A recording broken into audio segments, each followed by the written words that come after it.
তো আজকে আমরা আলোচনা করব ডেইলি রুটিন সম্বন্ধে।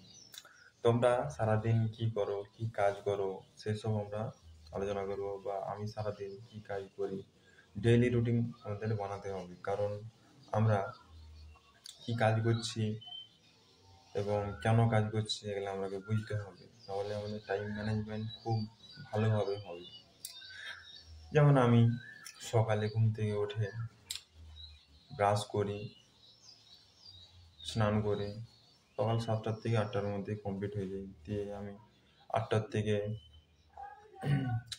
9টার মধ্যে স্নান করা হয়ে যায়, এবং তারপর খাওয়া দাওয়া করলি 9টার মধ্যে। তারপরে 9টা 10-এ আমি ঘর থেকে বের হই।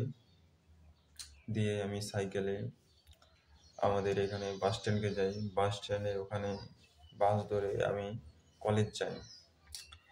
কলেজ যাওয়ার পর সেখানে আমাদের বাস স্ট্যান্ড থেকে নেমে কলেজ একটু হেঁটে হেঁটে যেতে হয়, হেঁটে হেঁটে যাই।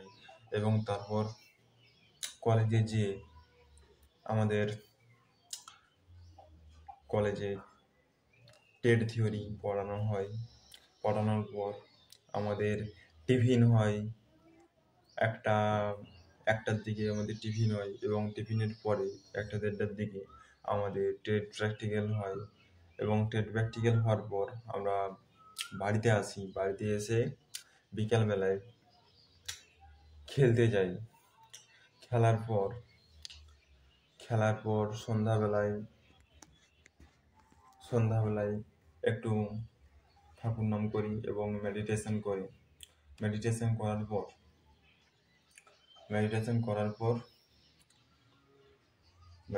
করার পর সন্ধ্যাবেলায় বই নিয়ে বসি, এবং টেট থিওরির কাজ এবং প্র্যাকটিক্যালের যে কাজগুলো কলেজে দেওয়া থাকে সেগুলো আমরা কমপ্লিট করি। এবং তারপর রাত্রিবেলায় 9:30টার দিকে আমাদের রাত্রের খাবার খাই। এবং রাত্রিবেলায় ঘুমোতে যাওয়ার আগে তোমাদেরকে অবশ্যই তোমরা সারাদিন কি কি কাজ করলে এইসব একটু তোমাকে ভেবে দেখতে হবে, এবং সারাদিনে কি খারাপ কাজ করলে, কি ভালো কাজ করলে, এগুলো তোমাদেরকে একটু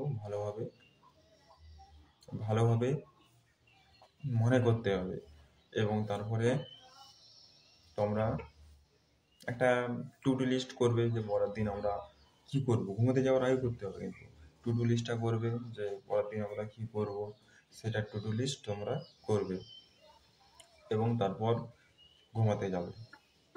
ব্যাস, এইভাবেই তোমরা ডেইলি রুটিন করে নাও, এবং দেখবে তোমাদের প্রত্যেকটা কাজে দেখবে তোমাদের হচ্ছে।